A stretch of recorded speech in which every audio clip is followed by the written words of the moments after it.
accept, acknowledge and ask for doctor's help. 3A. બોલવામાં ખાસું સહેલું લાગે છે, પણ આનો અમલ કરવો મેન્ટલ હેલ્થ ડિસઓર્ડર્સમાં કેમ આટલો અઘરો છે? કેમ મેન્ટલ હેલ્થના પેશન્ટ્સ અને તેના પરિવારજનો એક્સેપ્ટ અને એક્નોલેજ નથી કરી શકતા અને આસ્ક ફોર ડોક્ટર હેલ્પ સુધી નથી પહોંચી શકતા? આના બારામાં આજો આપનો અવેરનેસ ઓન મેન્ટલ હેલ્થ ડિસઓર્ડર્સમાં જાણીતા લેખક અને મનોચિકિત્સક ડૉક્ટર હંસલ બચેજ, આપનું ખૂબ ખૂબ સ્વાગત છે સર. ડૉક્ટર સાહેબ, જેમ આપણે ઇન્ટ્રો ચાલુ કર્યો કે સાહેબ બોલવું એકદમ ઇઝી છે, accept plus acknowledge and than rich two doctors help. Sir, આનો અમલ કરવો મેન્ટલ હેલ્થ ડિસઓર્ડર્સમાં કેમ ખાસો ટફ છે સર? એમાં છે ને એક વાત આપણે સમજવી પડશે કે આપણું જે અસ્તિત્વ છે, અથવા તો તમે એમ કહો કે આપણી જે ઓળખ છે એ આપણું મગજ છે. કારણ કે આપણા વિચારો, આપણી સંવેદનાઓ, એના થકી આપણી ઓળખ છે. એટલે એક આપણો અહમ જે કહી શકાય એ આપણા મન સાથે જોડાયેલો છે અથવા આપણા મગજ સાથે જોડાયેલો છે. એટલે કોઈ વ્યક્તિને એમ કહેવું કે તારું હૃદય ખરાબ છે તો એ એના માટે સ્વીકાર્ય છે, એક્સેપ્ટેબલ છે કે હા ભાઈ મને હૃદયની તકલીફ છે. કે તારું પેટ ખરાબ છે તો એના માટે સ્વીકાર્ય છે કે મને પેટની તકલીફ છે. પણ કોઈને એમ કહેવું કે તને મગજની તકલીફ છે અથવા તને માનસિક તકલીફ છે, એટલે તમે એના સમગ્ર એક્ઝિસ્ટન્સને ચેલેન્જ કરો છો. તમે એમ કહો કે એની ઓળખને ચેલેન્જ કરો છો. એટલે એ એના ઈગોને એક્સેપ્ટેબલ જ નથી, એનું અહમ એ સ્વીકારી શકવાનો નથી. એટલે સ્વાભાવિક છે કે તમે જેવું કહો એવો પહેલે અંદરથી નકાર ઉઠે કે ના ના એવું નથી. કારણ કે એને એમ થાય કે જો હું આ સ્વીકારું છું તો એક વ્યક્તિ તરીકે મારું મહત્વ ઓછું થઈ જાય છે, અથવા તો એક એમ કહેવાય ને કે મારી એક ઓળખમાં એક ધબ્બો લાગી જાય છે. એટલે સ્વાભાવિક રીતે જ શરીરની બીજી બધી જ બીમારીઓ એમ કહેવાય કે સ્વીકૃત છે, પણ તમે કોઈને જેવું માનસિક કે મગજની તકલીફ કહો એટલે તરત જ એમ કહેવાય ને કે સેફ ગાર્ડ કરી નાખે અથવા પોતાને એક સ્વરક્ષિત જગ્યામાં શિલ્ડ કરી લે અને તમને એવા અનેક કારણો આપે કે જેમાં તમને એવું સમજાવવાની કોશિશ કરે કે મને તકલીફ નથી. અને જો ઘણીવાર તો એ વધારે એગ્રેસિવ થઈ જાય તો એ તમને એવું સમજાવવાની તકલીફ એમ કહેવાય કે આખી પ્રયત્ન એવો કરે કે મને તકલીફ નથી, તમને તકલીફ છે. એટલે સામેવાળાને પણ તકલીફ ગણાવી દે પોતાની જાતને શિલ્ડ કરવા માટે. સાહેબ, આપણે ડિસ્કશનમાં જોયું કે પેશન્ટ્સ અને ઇવન તેના પરિવારજનો પણ એક શિલ્ડેડ પોઝિશનમાં આવી જાય છે અને એક્સેપ્ટ પ્લસ એક્નોલેજ સુધી નથી પહોંચી શકતા. પણ શું સાહેબ, તમારા અનુભવ પ્રમાણે મેન્ટલ હેલ્થ ડિસઓર્ડર્સમાં એક્સેપ્ટ પ્લસ એક્નોલેજ કરવું ખાસું અનિવાર્ય હોય છે સાહેબ? એટલે સૌથી વધારે મહત્વની વાત શું છે કે જ્યારે તમે કોઈ પ્રશ્નને સ્વીકારો છો ને ત્યારે જ તમને એનું સમાધાન મળે છે. જો તમે કોઈ પ્રશ્ન સ્વીકારતા જ નથી તો તમને એનું સમાધાન મળવાનું જ નથી. એટલે સીધી વસ્તુ છે કે જો તમે માનસિક બીમારીઓ, માનસિક તકલીફ, સમસ્યાઓને તમે સ્વીકારો નહીં તો એના સમાધાનની વાત તો દૂર જ રહી. એટલે સ્વીકૃતિ એ પહેલું પગથિયું છે. એટલે જો તમે પહેલું જ પગથિયું ચડવાના નથી તો તમે ઉપર સારવારની કે સમાધાનની સીડી તો ચડી જ નથી શકવાના. એટલે મારી દ્રષ્ટિએ કોઈ પણ બાબતમાં, નોટ ઓનલી માનસિક તકલીફોની બાબતમાં, કોઈ પણ બાબતમાં તમે જ્યાં સુધી એને ખુલ્લા દિલે એ બાબતને સ્વીકારો નહીં, એને વાસ્તવિક રૂપમાં સ્વીકારો નહીં, ત્યાં સુધી એનું સમાધાન મેળવવું અઘરું છે. ઉપર છલ્લું મળી શકે, તમે થોડું ઘણું એમ કહેવાય કે મન મજબૂત કરીને થોડું ઘણો ટ્રાય કરો, પાછા હતા ત્યાં આવીને ઊભા રહો. એટલે ઉપર છલ્લા સમાધાનની હું વાત નથી કરતો, પણ મૂળમાંથી જો તમારે એને કાઢવું હોય તો તમારે આ કરવું જરૂરી છે, સ્વીકારવું જરૂરી છે. સાહેબ, માનો કે કોઈ પેશન્ટ એક્સેપ્ટ ને એક્નોલેજ નથી કરતું અને આસ્ક ફોર ડોક્ટર હેલ્પ સુધી નહીં પહોંચી શકે, તો સાહેબ without acceptance, without acknowledgement mental health disorder સાહેબ શરીરમાં બીજા કયા મતલબ ઇમ્પેક્ટ નાખી શકે છે? જો આમાં એકદમ સિમ્પલ છે કે બધું જ મગજથી કંટ્રોલ થાય છે. રાજા મગજ છે. એટલે જો તમારો રાજા બીમાર છે તો પ્રજાને બીમાર થતા વાર નથી લાગવાની, કારણ કે બધો કંટ્રોલ ઉપર છે. તમારું જ્યારે કંટ્રોલ બોર્ડ જ ગરબડમાં પડેલું હોય, કંટ્રોલ બોર્ડ જ એવું હોય કે જ્યારે તમે એને વ્યવસ્થિત રીતે સંચાલન નથી થઈ રહ્યું તો નેચરલી એના દ્વારા જે સંચાલિત વસ્તુઓ છે એ બધાના સંચાલનમાં એક પ્રકારનો ડખો પડવાનો જ છે. એટલે શારીરિક બીમારીઓ શરૂ થવાની છે, કારણ કે જ્યારે તમે માનસિક રીતે એમ કહેવાય ને કે સ્વસ્થ નથી ત્યારે ઓબ્વિયસલી એની ઇફેક્ટ શારીરિક અંગો ઉપર પડે. એટલે આપણે કહી શકીએ કે સાયકોસોમેટિક બીમારીઓ કે જેમાં એમ કહી શકાય કે મગજથી થતી શરીરની બીમારીઓ, દાખલા તરીકે બ્લડ પ્રેશર છે, તો એ સાયકોસોમેટિક છે, કારણ કે તમે સ્ટ્રેસમાં આવશો તો ઓટોમેટિકલી તમારું પ્રેશર વધશે. એવી જ રીતે હૃદય રોગની તકલીફ, તો એ પણ સાયકોસોમેટિક છે. પેટના પ્રશ્નો, દાખલા તરીકે એસિડિટી, ઇન્ડાઇજેશન, આ બધા સાયકોસોમેટિક પ્રશ્નો છે. એટલે આવા શરીરની અંદર વિવિધ પ્રકારના સાયકોસોમેટિક પ્રશ્નો થઈ શકે જ્યારે મગજ સ્ટ્રેસમાં હોય અને તમે એને ઇગ્નોર કરો ત્યારે. સાહેબ, આપે જેમ જણાવ્યું કે સાહેબ accept plus acknowledge is very important to reach to ask for doctors help. પણ સાહેબ માનો કે આપણા પરિવારમાં સાહેબનો someone, our younger brother or younger sister, our spouse or parents, if they are suffering from any mental health disorders, તો as a good family member આપણું વર્તન એના તરફ કેવું હોવું જોઈએ કે તેને એક્સેપ્ટ અને એક્નોલેજ કરવામાં મદદરૂપ થઈ શકે? જે લોકો એક્સેપ્ટ કરવા નથી માંગતા એ એક પ્રકારના ગાર્ડ પર હોય છે. આપણે એમ કહી શકીએ ને કે એક શિલ્ડ બનાવીને રાખેલું હોય છે. હવે જ્યારે તમે એને એડવાઇસના રૂપમાં કહો ને, મોટે ભાગે શું થતું હોય છે કે ફેમિલી મેમ્બર સલાહ આપતા હોય છે કે તારે આ કરવું જોઈએ, તારે પેલું કરવું જોઈએ, અથવા તારે ડૉક્ટરને બતાવવું જોઈએ. એને બદલે યુ શો ધ કન્સર્ન, તમને એની સંભાળ છે, તમને એની કેર છે, એ પહેલાં એને સમજાવવું પડે.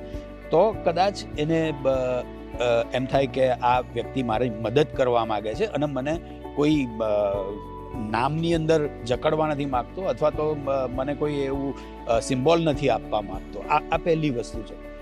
બીજી વસ્તુ કે એનો મૂડ જોઈને વાત કરવી જોઈએ. જ્યારે એ સારા મૂડમાં હોય, સાંભળવાના મૂડમાં હોય. આપણે દરેક લોકો અમુક વખત રિસેપ્ટિવ મોડમાં હોઈએ છીએ કે જ્યારે આપણને એ કોઈ પણ વાત કહેવામાં આવે તો આપણે એ સ્વીકારી શકતા હોઈએ છીએ.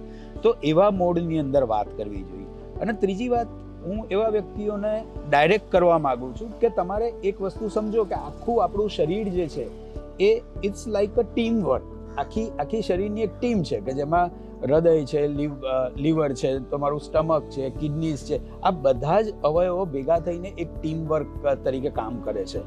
પણ એ ટીમ વર્કનો કેપ્ટન આપણું મગજ છે, કારણ કે મગજ એનું બધાનું સંચાલન કરે છે.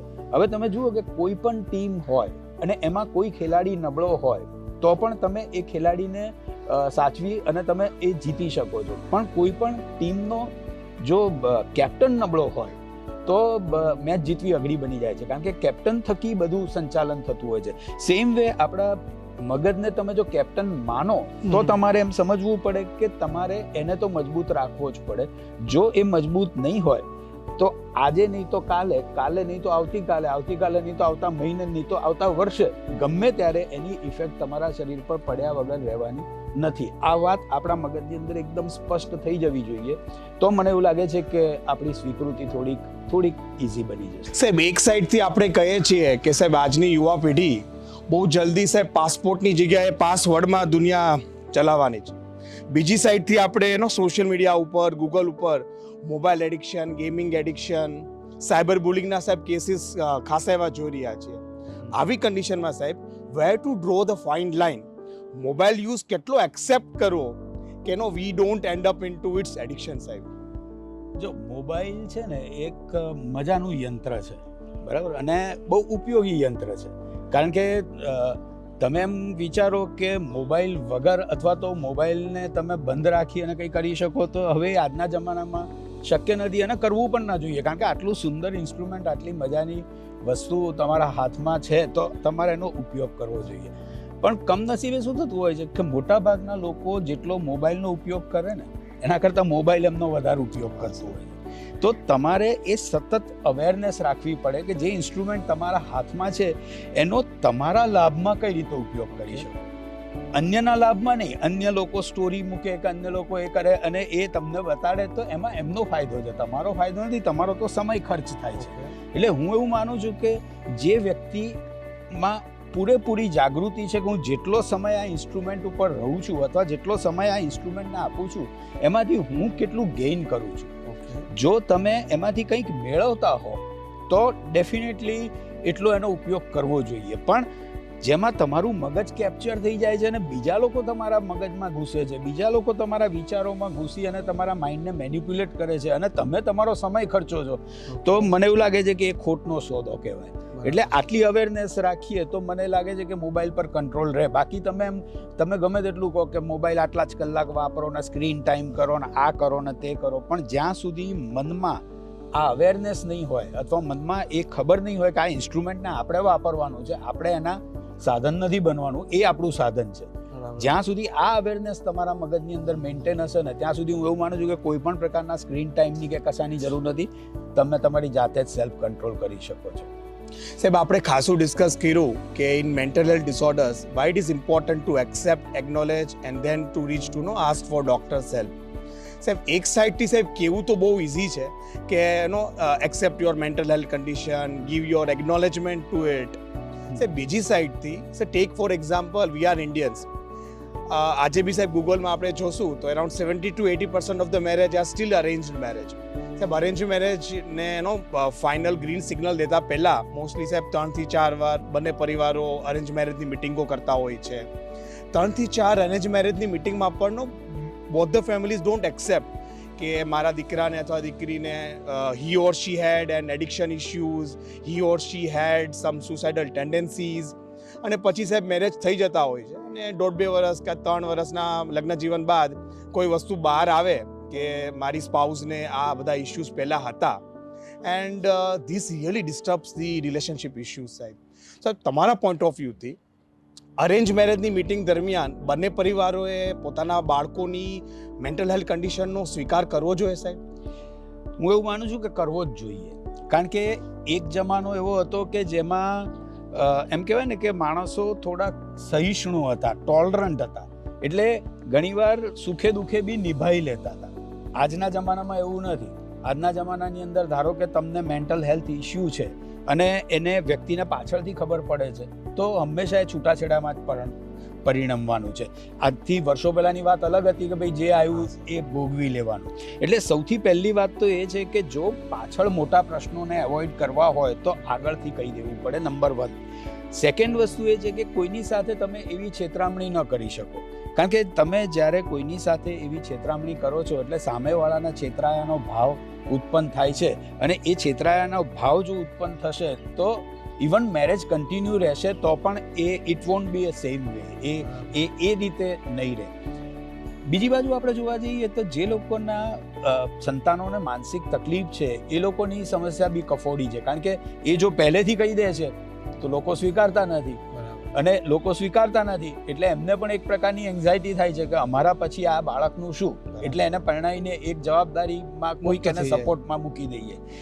પણ હું એવું માનું છું કે ગમે તે એવું તમને ઇન્સિક્યોરિટી થતી હોય પરંતુ સામેવાળો જે છે એ તો તદ્દન નિર્દોષ છે અથવા તો એને તો તદ્દન ખબર નથી. એટલે હું એવું માનું છું કે એના ગળે આવી રીતના કોઈ વ્યક્તિને બાંધી ન દેવાય કીધા વગર. એટલે ભલે ગમે તેટલી તકલીફ પડે પણ માનસિક રોગના દર્દીઓએ અથવા તો એમ કહી શકાય કે માનસિક તકલીફોની જાહેરાત તો લગ્ન પહેલાં કરી જ દેવી જોઈએ.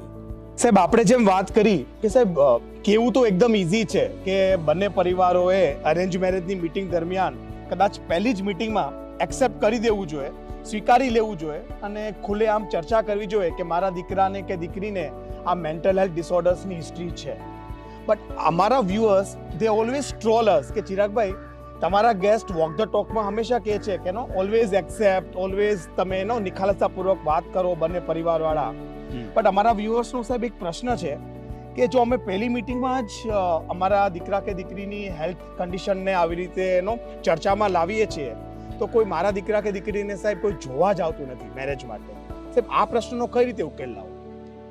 એટલે ચિરાગભાઈ, આ છે ને એક યક્ષ પ્રશ્ન છે જે યુધિષ્ઠિરને યક્ષ પૂછ્યો ને એવો પ્રશ્ન છે કે આમ જવાબ આપો તોય તમે મર્યા અને આમ જવાબ આપો તોય તમે મર્યા. એટલે મને એવું લાગે છે કે આનો બેલેન્સ આન્સર શોધવો બહુ અઘરો છે. કારણ કે બંને વ્યક્તિ જે લોકો ભેગા થાય છે મેરેજ માટે એ લોકોના પોતાના બેકગ્રાઉન્ડ શું છે, એ પોતાનું ઇન્ટેલિજન્સ શું છે એ પ્રમાણે એ લોકો આ પ્રશ્નને સમજી શકતા હોય છે. એટલે મારી દ્રષ્ટિએ હું એવું માનું છું કે પહેલી મુલાકાતમાં કહેવું જોઈએ અથવા તો એક મુલાકાત બાદ તમે કહો કે જેમાં વ્યક્તિઓને એકબીજા સાથે કેવું એમ કહેવાય ને કે એડજસ્ટમેન્ટ થાય છે એ જાણ્યા પછી જો એ લોકોને રસ હોય તો તમે એને આગળ વધતા પહેલાં તમે આ વાતની સ્પષ્ટતા કરો. એને તમે કરાયેલા સારવારના બધા પેપર્સ આપો. તમારી સારવાર જે ડૉક્ટર સાથે ચાલતી હોય એ ડૉક્ટર સાથે મુલાકાત કરાવડાવો. એટલે મને એવું લાગે છે કે તમે એને છુપાવવાને બદલે બિલકુલ પ્રામાણિકતાથી તમે એને એ કરી શકો. અને ઘણા લોકોને એવા પ્રશ્નો હોય છે કે આવું પ્રામાણિકતાથી કહી દઈએ છીએ તો અમને લોકો મળવા જ નથી આવતા. હવે તમે એવું વિચારો કે તમે ધારો કે છુપાઈને એવા લોકોને મળવા બોલાયા તો એ જ્યારે જાણશે ત્યારે પ્રશ્નો થશે. અત્યારે કદાચ એક પ્રશ્ન એવો થાય છે કે ભાઈ તમને એક રિજેક્શન મળે છે અથવા તો તમને એ ના પાડે છે અને તમને દુઃખ થાય છે, પણ પેલામાં તો આખી જિંદગી તમારી બરબાદ થાય. અને પછી ઘણા લોકો શું થાય છે કે જિંદગી બરબાદ થતી હોય એટલે મારું જે થતું હોય એ થાય તો હું સામેવાળાનું બગાડું, એટલે સામેવાળો કદાચ એકદમ નિર્દોષ હોય ને તો પણ એના પર આક્ષેપબાજીઓ કરી અને એમ કે તમારા વર્તનને કારણે આને બીમારી થઈ એવું પ્રૂવ કરવા માટે મથે છે. અને એમ કહેવાય ને કે આખી એક કોમ્પ્લિકેટેડ એ થઈ શકે છે. એટલે કમનસીબે આ એક બહુ વિકટ પ્રશ્ન છે. આપણને પૂરેપૂરી સહાનુભૂતિ છે કે જે લોકોને આ તકલીફ છે, પણ એટ ધ સેમ ટાઈમ જે વ્યક્તિ સામેવાળા છે એમનો કોઈ વાંક ગુનો નથી. એ તો એ ધારો કે કોઈ સ્વસ્થ જીવનસાથી ઈચ્છે છે તો એ નોર્મલ છે. આપણે બધા જ એવું ઈચ્છીએ છીએ કે આપણે કોઈક સ્વસ્થ વ્યક્તિની જોડે રહીએ કે જેનાથી આપણા જીવનનો ઉત્કર્ષ થાય, અને એ લગ્નનો ઉદ્દેશ છે. તો સ્વાભાવિક છે કે આપણે સ્વસ્થ વ્યક્તિને ઈચ્છીએ. એટલે સામેવાળા વ્યક્તિની અપેક્ષા ખોટી નથી, પણ કદાચ તમને કોઈ સમજી શકે એવું પાત્ર મળી જાય તો એ હું એવું માનું છું કે એ તમારી ઉપર થયેલી ઈશ્વરની કૃપા છે. પણ એના માટે એમ કહેવાય કે તમે કોઈના ઉપર દુરાગ્રહ ના રાખી શકો કે ભાઈ તમારે આ એક્સેપ્ટ કરવું જ જોઈએ અથવા તો તમારે આવી રીતના અમને ધુતકારવા ના જોઈએ કે ના એક્સેપ્ટ કરવા જોઈએ. એમાંય સાહેબ ભારતમાં તો સાહેબ નો મેરેજ 7 ફેરા is completely based upon trust. તો સાહેબ તે મેરેજમાં જોડાવતા પહેલા જ જો તમે સાહેબ ટ્રસ્ટ ના રાખો અને આવી રીતે છીપછપાટ વાળી રમત રમા કરો then સાહેબ ઇન્ડિયન કલ્ચર એન્ડ મેરેજનો જે મેઇન હેતુ છે એને જ આપણે સાહેબ આન્સર નથી કરી રહ્યા. એટલે સ્વાભાવિક છે કે જે સંબંધ તમારો એને એ અવિશ્વાસના પાયા ઉપર અથવા તો એમ કહેવાય કે ડિસ્ટ્રસ્ટના પાયા ઉપર જ ચણાયેલો છે, તો હવે એ ઇમારત કેટલી હાલમ ડોલમ હશે.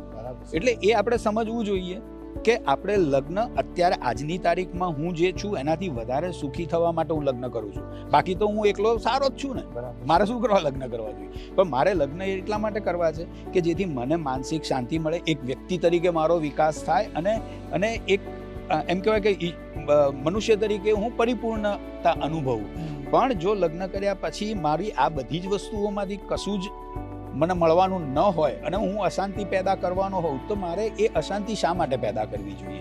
એટલે આ એક બહુ જ વિકટ અને જટિલ પ્રશ્ન છે, પણ હવે એનો ઉકેલ હું એવું માનું છું કે આનાથી વધારે સ્પષ્ટતાપૂર્વક આપવો પણ અઘરો છે. સાહેબ વાત એકદમ સાચી છે. આ પ્રશ્ન એકદમ વિકટ હતો એટલે સાહેબ કદાચ આપણા વોક ધ ટોકના વ્યુઅર્સનો they always troll us with this question કે સાહેબ તમારા ગેસ્ટ હંમેશા કહી દેતા હોય છે કે પહેલી મિટિંગમાં જ કહી દેવું. સાહેબ પ્રેક્ટિકલી એમનું પણ વી શુડ અન્ડરસ્ટેન્ડ કે એનો પહેલી મિટિંગમાં કહેવાથી એમની સાથે શું થતું હશે. એટલે એમની વાત બિલકુલ સાચી છે, કારણ કે ઘણી બધી વસ્તુઓ કેવી છે કે કહેવી બહુ જ સહેલી હોય છે, પણ જીવનમાં ઉતારવી અથવા એને પ્રેક્ટિસ કરવી બહુ અઘરી હોય છે. એટલે હું હંમેશા લોકોને કહેતો હોઉં છું કે ચેન્જ એવરીબડી વોન્ટ્સ. દરેક જણને બદલાવવું છે, દરેક જણને ઈચ્છાઓ પણ છે બદલાવાની, પણ એ બદલી નથી શકતા કારણ કે there is one missing link and that missing link is implementation. તમે બદલાવા માગો છો, તમને બદલાવા માટેના રસ્તા ખબર છે, બધું જ તમને જ્ઞાન છે, પણ તે છતાંય તમે બદલાઈ નથી શકતા કારણ કે તમે એને અનુસરી નથી શકતા, તમે એને જીવનમાં ઉતારી નથી શકતા. એટલે આ બધી વસ્તુઓ એવી છે કે ઘણીવાર કહેવી બહુ જ સહેલી છે પણ જીવનમાં ઉતારવી અઘરી છે. પણ હું એવું માનું છું કે તમે પ્રયત્ન કરી અને જો જીવનમાં ઉતારો તો જીવન ચોક્કસ બદલાય છે, તમે ચોક્કસ ટ્રાન્સફોર્મ થાવ છો, તમારી સમજ બદલાય છે, તમારી સાથે સંકળાયેલા લોકોની પણ સમજ બદલાય છે. સાહેબ આપણે accept plus acknowledge and than rich two asking for doctors help વિશે વાત કરી રહ્યા છીએ. સાહેબ આમાં તમારા માધ્યમથી અમારા વ્યુઅર્સને સાહેબ what is the role of spirituality? સાહેબ તમારા પ્રમાણે સાહેબ યોગા, મેડિટેશન, આધ્યાત્મિકતા, ઈશ્વર પ્રત્યેનો વિશ્વાસ, do this help to accept and acknowledge? તમે બહુ જ ઊંડો પ્રશ્ન પૂછ્યો અને મને એવું લાગે છે કે એના જવાબમાં આપણે ખૂબ લાંબી વાતો અને ચર્ચા ચાલી શકે એમ છે, પણ હું તમને ટૂંકમાં કહું કે ઓબ્વિયસલી આ બધી જ વસ્તુઓ મદદરૂપ છે, કારણ કે આફ્ટર ઓલ તમે તમારા એક્ઝિસ્ટન્સ, તમારો પર્પસ જીવનનો જ્યારે સમજતા હો છો ત્યારે તમારી સમજણ ઘણી બધી બદલાઈ જાય છે. એટલે તમે કોણ છો, શા માટે આવ્યા છો અને અહીંયા શું કરવાનું છે તમારે, આ વસ્તુઓની સ્પષ્ટ સમજ તમારી સ્પિરિચ્યુઆલિટીથી જ તમને મળતી હોય છે. કારણ કે ઘણા લોકો શું છે સ્પિરિચ્યુઆલિટીને ધર્મ સાથે જોડતા હોય છે, પણ હું એવું સ્પષ્ટપણે માનું છું કે spirituality has nothing to do with the religion. હું તદ્દન અધાર્મિક હોવા છતાં પણ સ્પિરિચ્યુઅલ હોઈ શકું છું. સ્પિરિચ્યુઆલિટી એટલે it is a science of personal upbringing. તમે તમારી જાતને કઈ રીતના વધારે બેટર હ્યુમન બનાવી શકો અથવા તો તમે કઈ રીતે અપલિફ્ટ કરી શકો, એનું જે સાયન્સ છે એ સ્પિરિચ્યુઆલિટી છે. અને એમાં તમે ઈશ્વરને માનો અથવા કોઈ પરમ શક્તિને માનો અથવા કોઈક એવી યુનિવર્સલ કોન્શિયસનેસને માનો કે જે આખી આ વાત ચલાવી રહ્યું છે. તમે આ શાંતિથી વિચારો તો આ વિશ્વમાં જે બધું ચાલી રહ્યું છે એ એક જબરજસ્ત વ્યવસ્થાના ભાગરૂપે છે કે દાખલા તરીકે 1 જાન્યુઆરી 2023 કેટલા વાગે સનરાઈઝ થશે એ આજે તમે જાણી શકો છો, તો એ કેટલી નિયમિતતા હશે. તો હું એવું માનું છું કે જ્યારે તમે આ બધા અર્થ જીવનના સમજો છો ત્યારે મને લાગે છે કે જીવનની નાની મોટી મુશ્કેલીઓ સમજવામાં તમને થોડી આસાની રહે છે. તમારી સાથે જે કંઈ બની રહ્યું છે એને સ્વીકારવામાં થોડી આસાની રહે છે. એટલે જ્યારે પણ તમે જીવનનો મિનિંગ સમજી જાઓ છો, જીવનનો પર્પસ સમજી જાઓ છો, ત્યારે મને એવું લાગે છે કે જે કંઈ ઘટનાઓ તમારી સાથે બની રહી છે એ ઘટનાઓને તમને સ્વીકારવી થોડીક સહેલી બને છે અને એનો સથવારો લઈને તમે તમારી જીવનમાં પરિવર્તન પણ લાવી શકો છો. એટલે મારી દ્રષ્ટિએ હું એવું માનું છું કે આ બધી સમજ બહુ જ અગત્યની છે, પણ આ સમજ ઓવરનાઇટ નથી આવતી. આ સતત અભ્યાસ કરવાથી તમને આ વસ્તુ મળતી હોય છે. એટલે હું એવું માનું છું કે જો મારે કોઈકને સલાહ આપવાની હોય તો હું ચોક્કસ એવું કહેવા માંગુ છું કે આપણા ઉપનિષદોનો અભ્યાસ કરો.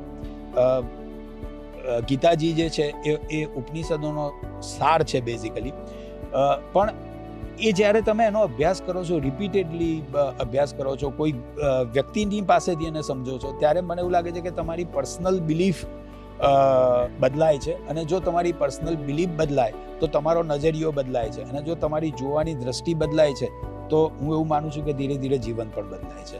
એટલે ચોક્કસ આ બધી બાબતો હેલ્પ કરે છે.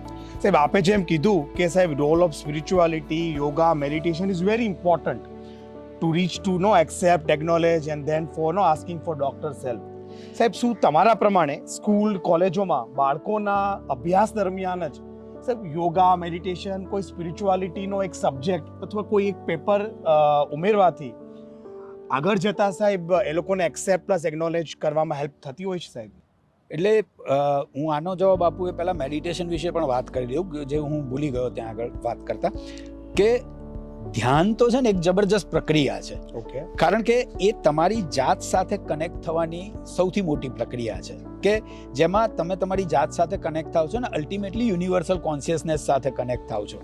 તો એ એટલી જબરજસ્ત પ્રક્રિયા છે કે જેને તમે સતત મહાવરો એનો તમે કેળવ્યા કરો અને તમે ધીરે ધીરે ધીરે ધીરે એમાં સ્ટેપ બાય સ્ટેપ અને સ્ટેજ બાય સ્ટેજ કનેક્ટ થતા જાઓ તમારી જાત સાથે, એમ તમને બદલાવ જીવનમાં ઓટોમેટિકલી આપમેળે જોવા મળે છે. તમારી ઓરા પણ બદલાય છે, તમારા વિચારો બદલાય છે, તમારો સ્વભાવ બદલાય છે, તમારી લાગણીઓ બદલાય છે, અને અલ્ટિમેટલી આ બધું જ જીવનનું ચાલક બળ છે, કારણ કે એ બદલાય તો જીવન બદલાવાનું જ છે. એટલે હું એવું માનું છું કે ધ્યાન તો એટલી જબરજસ્ત પ્રક્રિયા છે કે દરેક વ્યક્તિએ કરવું જોઈએ. 2 મિનિટથી ચાલુ કરીને 5 મિનિટ, 10 મિનિટ, 15 મિનિટ, જેટલી બી મિનિટ લાગે એટલી મિનિટ પણ એનો પ્રયત્ન કરવો જોઈએ. અને હવે તો તમને ગાઈડેડ મેડિટેશન પણ યુટ્યુબ ઉપર ને બીજે ઘણી જગ્યાએ મળી જાય છે. એટલે એવો પ્રશ્ન નથી કે કઈ રીતે કરવું એ આવડતું નથી, તમને અનેક લોકો શીખવાડે છે કે કઈ રીતે કરવું. એટલે ધ્યાન જરૂર કરવું જોઈએ. હવે આપણો મૂળ પ્રશ્ન એ છે કે આને સિલેબસમાં લાવવું જોઈએ. હું તો કહું છું કે 100% લાવવું જોઈએ. Right sir. કારણ કે આ તો જીવનનું વિજ્ઞાન છે. તમે લોકોને આપણે જીવન આપણું જન્મ તો થઈ ગયો, પણ આપણી સાથે યુઝર મેન્યુઅલ કોઈ આપી નથી કે જીવનને કઈ રીતે યુઝ કરવાનું. તમે કોઈ બી સાધન લો છો તેની જોડે યુઝર મેન્યુઅલ હોય છે કે આ કોમ્પ્યુટર કઈ રીતે યુઝ કરવાનું, આ મોબાઈલ કઈ રીતે યુઝ કરવાનું. તમને ખબર નથી કે તમારા જીવન સાથે શું કરવાનું. એટલે મોટાભાગના લોકો જીવન સાથે ગમે તે વસ્તુ કરે છે કારણ કે તમને ખબર જ નથી કે તમારા જીવન સાથે શું કરવાનું. તો હું એવું માનું છું કે જ્યારે નાનપણથી જ જો આ પ્રકારના સ્પિરિચ્યુઅલ વિષયો પહેલા ધોરણથી માંડીને 12મા ધોરણ સુધી દરેક સબ્જેક્ટમાં, દરેક સ્ટાન્ડર્ડમાં હોય તો મને લાગે છે કે લોકોને એવી ખબર પડે કે આપણે આપણા જીવન સાથે કરવાનું શું છે અલ્ટિમેટલી. અને જો તમને એ ખબર હોય કે મારે મારા જીવન સાથે શું કરવાનું છે તો આપણે એનો દુરુપયોગ કરતા અટકી જઈશું. અત્યારે આપણું જીવન આપણે ડિફોલ્ટ સ્ક્રિપ્ટની રીતે જીવીએ છીએ કે ભાઈ આટલા સમયે જન્મવાનું, આટલો સમય બાળપણ ચાલશે, આટલો સમય તમારે ભણવાનું, પછી તમારે ડિગ્રી લેવાની, પછીના સમયમાં તમારે લગ્ન કરવાના, લગ્ન થાય એટલે બાળકો કરવાના, બાળકો થાય એટલે બાળકોને ભણાવવાના. આ એક જીવનની આખી ઘરેડ છે, ડિફોલ્ટ પ્રોગ્રામ છે. પણ તમારે જો જીવન સારી રીતે જીવવું હોય તો તમારે ડિફોલ્ટ તોડવો પડે. બરાબર? ધારો કે આપણે કોઈ સોફ્ટવેર લઈએ તો સોફ્ટવેરમાં બે પ્રકારના એડજસ્ટમેન્ટ અથવા સેટિંગ હોય છે. એક ડિફોલ્ટ સેટિંગ કે જે પ્રોગ્રામરે બનાવ્યું છે, એને જે યોગ્ય લાગ્યું એને એ સેટિંગ કરીને તમને આપ્યા અને તમે એને વાપર્યા કરો છો. પણ બીજું એક સેટિંગ એ છે કે પર્સનલ સેટિંગ અથવા ઇન્ડિવિજ્યુઅલ સેટિંગ, બરાબર, કે જે તમે તમારી જાતે કરો છો. કારણ કે તમારે અમુક વસ્તુ નથી જોઈતી. હવે ડિફોલ્ટ સોફ્ટવેર બનાવનારે અમુક પ્રોગ્રામ આપ્યો પણ તમારે એ નથી જોઈતો, તમારે એનો જુદો ઉપયોગ કરવો છે. તો તમારું યુઝર સેટિંગ અથવા તમારું પર્સનલ સેટિંગ હોય છે. તો લાઈફમાં પણ એવું છે કે ઈશ્વરે તમને મોકલી દીધા અહીંયા આગળ, એનું એક ડિફોલ્ટ સેટિંગ છે કે ભાઈ જન્મો ને ભણો ને આ કરો, એટલે એ આખી ઘરેડ છે. પણ if you want to be a different, તમારે જુદા બનવું છે, તમારે જીવનમાંથી કંઈક બીજું એવું મેળવવું છે, તો તમારે તમારો રસ્તો કાઢવો પડશે. પણ એ રસ્તો કાઢવા માટે પહેલાં મશીનને સમજવું તો પડશે. અને જો તમે તમારી જાતને સમજવા માંગતા હો તો આ સ્પિરિચ્યુઅલ સાયન્સ બહુ અગત્યના છે કે જે તમને એ સમજાવે છે કે તમે કોણ છો. તમે કોણ છો એ તમને ખબર છે તો તમને ખબર પડશે કે તમારે તમારી સાથે શું કરવું છે અથવા શું કરવાનું છે અને શું નથી કરવાનું. અને સૌથી અગત્યની વસ્તુ એ છે કે શું કરવાનું છે, ધારો કે ખબર ના બી પડે તોય ચાલશે, પણ શું નથી કરવાનું એ તો ખબર પડવી જ જોઈએ. હંસલ બચેત સાહેબ, સ્ટાર્ટિંગ વિથ એક્સેપ્ટ, એક્નોલેજ કરવું શું કામ જરૂરી છે, આ બે નહીં કરીએ તો આસ્ક ફોર ડોક્ટર સુધી નહીં પહોંચીએ, ત્રણેય વસ્તુ નહીં કરીએ તો બીજી કઈ કઈ હેલ્થ ડિસઓર્ડર્સના તમે શિકાર થશો, મોબાઈલ એડિક્શનને કેટલો એક્સેપ્ટ કરવો, સ્પિરિચ્યુઆલિટીનો શું રોલ હોઈ શકે એક્સેપ્ટ પ્લસ એક્નોલેજ કરવામાં, આ બધા પરિબળો ઉપર તમારી એક્સપર્ટ ગાઈડન્સ દેવા માટે તમારો ખૂબ ખૂબ આભાર. Thank you. Thanks on behalf of all the Amdavadi people. સાહેબ, આપણી સવારની વાર્તાલાપ આગળ વધારતા હંસલ સાહેબ, તમારી પાસેથી એ જાણવાનો પ્રયત્ન કરીશ કે સાહેબ, જે હું સમજું છું from Google and other social media trends, કે સાહેબ આજનો ટેલિફોનિક બેસણાનો સાહેબ સમય છે. ટેલિફોનિક બેસણામાં સાહેબ લગભગ 4 થી 5 દિવસ આપણે તમામ સ્નેહી સંબંધીઓને એક જ વાત કહેતા હોય છે કે ફાધરને કાલ સુધી કાંઈ નહોતું, અચાનક જ હાર્ટ એટેક આવ્યો અને ફાધર આપને છોડીને જતા રહ્યા છે. આવું કદાચ સાહેબ 4-5 દિવસમાં 50 વખત બોલવાથી, સામેવાળો આપને લિસનિંગ સપોર્ટ આપવાથી, તે લિસનિંગ સપોર્ટ મેળવીને આપણો ઇમોશનલ ડિસ્ટ્રેસ સાહેબ ખાસો ઓછો થઈ જાય છે. શું તમે પણ માનો છો કે સાહેબ ડિપ્રેશન, એન્ઝાઇટી અને બીજા ઘણા બધા મેન્ટલ હેલ્થ ડિસઓર્ડર્સમાં આપણે પેશન્ટને દવાની સાથે સાથે લિસનિંગ સપોર્ટ આપીએ તો તેને સાહેબ રિકવરીમાં ખાસી હેલ્પ મળતી હોય છે? એટલે ચોક્કસ હેલ્પ મળે. અને હું તો એવું માનું છું કે ખાલી માનસિક બીમારીઓમાં જ નહીં, માનસિક સમસ્યાઓમાં, ચિંતામાં, સ્ટ્રેસમાં પણ જ્યારે તમે કોઈ વ્યક્તિને સાંભળો છો, ખાલી પેશન્ટ હિયરિંગ, શાંતિથી ખાલી સાંભળવાથી પણ સામેના માણસનું દુઃખ અડધું થઈ જતું હોય છે. તો સ્વાભાવિક છે કે જે ક્લિનિકની અંદર આવતા હોય છે એને પણ અમે શક્ય એટલો સમય આપી અને સાંભળવાની કોશિશ કરતા હોઈએ છીએ. ઘણીવાર એવું બનતું હોય છે કે અમારી સિનિયોરિટીને કારણે એ આગળ શું બોલવાનો છે એનો અંદાજો પણ અમને આવી જતો હોય છે, પણ તે છતાંય અમે શાંતિથી સાંભળતા હોઈએ છીએ કારણ કે સામેવાળા વ્યક્તિને કયાનો સંતોષ થાય. બાકી ઘણીવાર એવું બને કે તમારા અનુભવના આધારે ઘણી બધી વસ્તુઓ એ એક વાક્ય બોલે અને તમે 4 વાક્યો સાંભળો, એ તમારો અનુભવ છે, પણ એ છતાંય એને 4 વાક્યો બોલવા દેવા પડે કારણ કે તો જ એને પોતાને સંતોષ થાય અને એનાથી એને ડેફિનેટલી ફાયદો થતો હોય છે, એનું દુઃખ હળવું થતું હોય છે. સો ઇન યોર પ્રેક્ટિસ ઓલ્સો સાહેબ, તમે પેશન્ટ્સને દવાની સાથે સાથે લિસનિંગ સપોર્ટ માટે પૂરતો ટાઈમ આપો છો સર? અમે લોકો ચોક્કસ ટાઈમ આપીએ છીએ અને આમાં કેવું છે, ઘણા લોકોને એ સમયની જરૂરિયાત હોય કારણ કે એ લોકોના કિસ્સામાં એ વાત થેરાપ્યુટિક હોય કે સારવારનો એક ભાગ હોય, જ્યારે ઘણા કિસ્સાઓમાં એટલું સારવાર માટે એટલું એ જરૂરી નથી હોતું.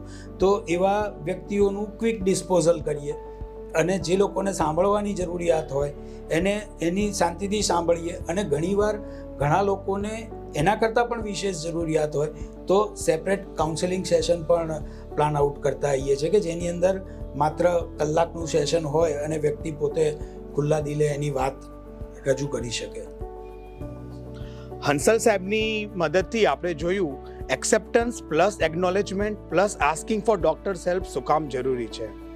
એમણે આપણને સમજાવ્યું કે મેન્ટલ હેલ્થ ડિસઓર્ડર્સ અને લિઝનિંગ સપોર્ટ બંને એકબીજા સાથે કેવી રીતે કોરિલેટેડ છે.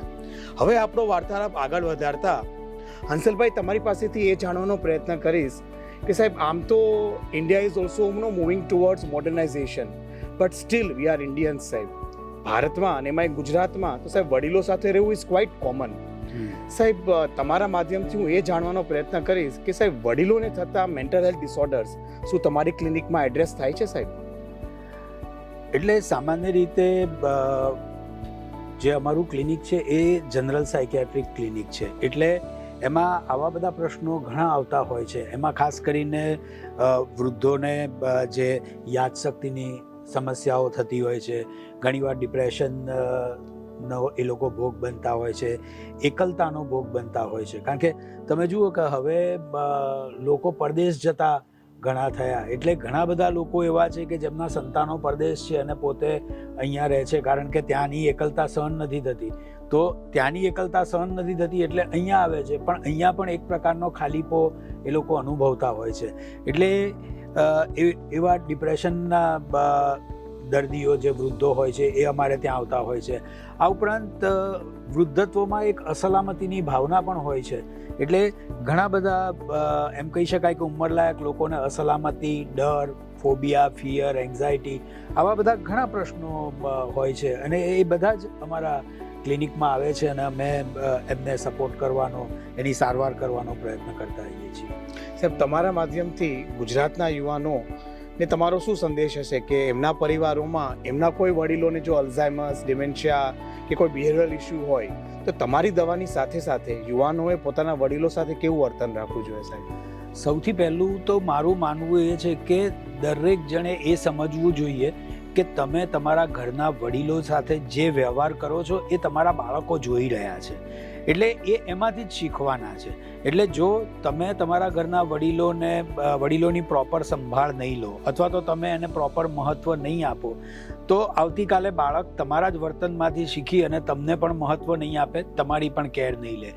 એટલે મારું દરેક યુવા મિત્રોને કહેવું એ છે કે ઘરના વડીલોની સાથે જ રહેવાનો આગ્રહ રાખવો અને એમને શક્ય એટલી વધારે એ લોકોની સંભાળ લેવી, એમને જ્યાં મદદની જરૂર છે ત્યાં મદદ કરવી, અને ખાસ કરીને જ્યારે એ કોઈ માનસિક તકલીફથી પીડાતા હોય, યાદશક્તિની તકલીફથી પીડાતા હોય ત્યારે ખરેખર એનો ટેકો બની અને એને સારવાર માટે લઈ જવા જોઈએ. અને એમને એક એમ કહેવાય ને કે કુટુંબનું એક એવું સુંદર વાતાવરણ પૂરું પાડવું જોઈએ કે જ્યાં આગળ એમને એમની પોતાની વર્થ ફીલ થાય.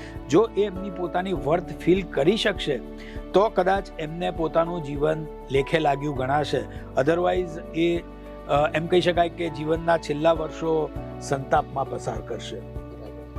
શું સાહેબ તમે તમારી ડેઇલી ઓપીડીમાં જેડ્રાટિક મેન્ટલ હેલ્થ ડિસઓર્ડરના કેસીસમાં સાહેબ દવા પ્રિસ્ક્રાઇબ કરવાની સાથે સાથે ફેમિલી કાઉન્સિલ, યુવાનોએ કેવી રીતે વર્તન કરવું જોઈએ વડીલો સાથે, જો એમના પરિવારમાં કોઈ આવું વડીલ હોય તો તમે સાહેબ you do spare time for this also sir? એટલે ચોક્કસ ઘણીવાર એવું બને કે એક બિઝી પ્રેક્ટિશનર તરીકે એ બધો સઘળો ટાઈમ કદાચ ન પણ મળે, પણ અમે લોકો કાઉન્સેલર રાખતા હોઈએ છીએ અને એ અમારા જે સાયકોલોજીસ્ટ છે એ આ વાત વડીલોને સમજાવતા હોય છે, એના યુવાનોને પણ સમજાવતા હોય છે. વડીલોને એ સમજાવતા હોઈએ છીએ કે એમણે એમનો સમય કઈ રીતે પસાર કરવો, એમણે પોતાના મનને કઈ રીતની કસરતો કરાવવી કે જેનાથી મન ચેતનવંતું રહે, એ વડીલોને અમારા સાયકોલોજીસ્ટ સમજાવતા હોય છે. અને યુવાનોને, ફેમિલીને એ સમજાવતા હોય છે કે તમે કઈ રીતે મદદરૂપ થઈ શકો કે જેનાથી આ વડીલો જેટલું પણ જીવે ખુશ જીવે. સાહેબ from જેડ્રાટિક psychiatry coming to paediatric psychiatry, શું સાહેબ તમારી ડેલી ઓપીડીમાં પેડિયાટ્રિક સાયકેટ્રીના કેસીસ જેમ કે સાહેબ ADHD, ઓટિઝમના બાળકો સાહેબ આવતા હોય છે? પીડિયાટ્રિક સાયકિયાટ્રીના બાળકો આવે, ADHD, autism, mental retardation, behavioural issue, conduct disorder જેને કહેવાય એવા, અને એડોલેસન્ટ ઇસ્યુઝ જે કિશોરાવયની સમસ્યાઓ છે, આ બધા એમ કહી શકાય કે આ બધો વર્ગ હવે ધીમે ધીમે વધી રહ્યો છે અમારા ક્લિનિકમાં. કારણ કે જીવન એટલું ફાસ્ટ થઈ ગયું છે અને તમે જુઓ છો કે ટેકનોલોજીનો જે વિકાસ થયો છે, મોબાઈલને અને બીજા જે સાધનો છે, ઇન્ટરનેટને, તો એને કારણે યુવાનોના એડોલેસન્ટ એટલે કિશોરોના, બાળકોના એના પ્રશ્નો ગંભીર બન્યા છે અને એને કારણે વર્તનની સમસ્યાઓ, ધ્યાન કેન્દ્રિત નહીં કરી શકવાની સમસ્યાઓ, હાઇપર એક્ટિવિટી, આ બધું જ અમારા ક્લિનિકમાં એમ કહી શકાય કે રૂટીન છે. ડેઇલી આવા કેસીસ આવતા રહેતા હોય છે. Saib, from geriatric and pediatric psychiatry, sir, touching upon the addiction psychiatry, it's a very burning issue. આપણે સવારે વાત કરી તો સાહેબ આજની યુવા પેઢી બહુ જલ્દી સાહેબ પાસપોર્ટનો જમાનો જશે અને સમગ્ર વિશ્વ સાહેબ પાસવર્ડમાં જ ચાલવાનું છે. યુવા generation is very smart, very creative, very innovative, પણ સર સમટાઈમ્સ નો આજનું youth out of stress and anxiety rather than focusing on the right path they move towards ચરસ, ગાંજા, હેરોઇનનું addiction. Sir, do you treat all this kind of addiction issues? Yes. યુવાનો માટે મારે તમને એક જ વાત કહેવી છે કે યુવાનો પાસે અનલિમિટેડ એનર્જી છે.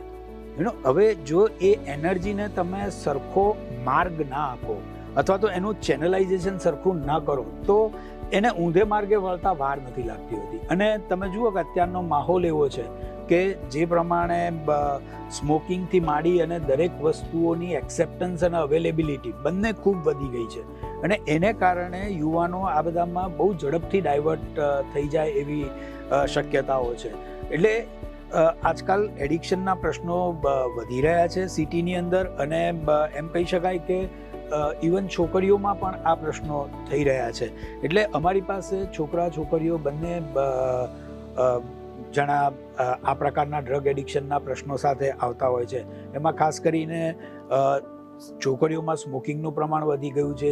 વીડ અથવા તો આપણે જેને ચરસ ગાંજો કહીએ છીએ એને પીવાનું પ્રમાણ વધી ગયું છે.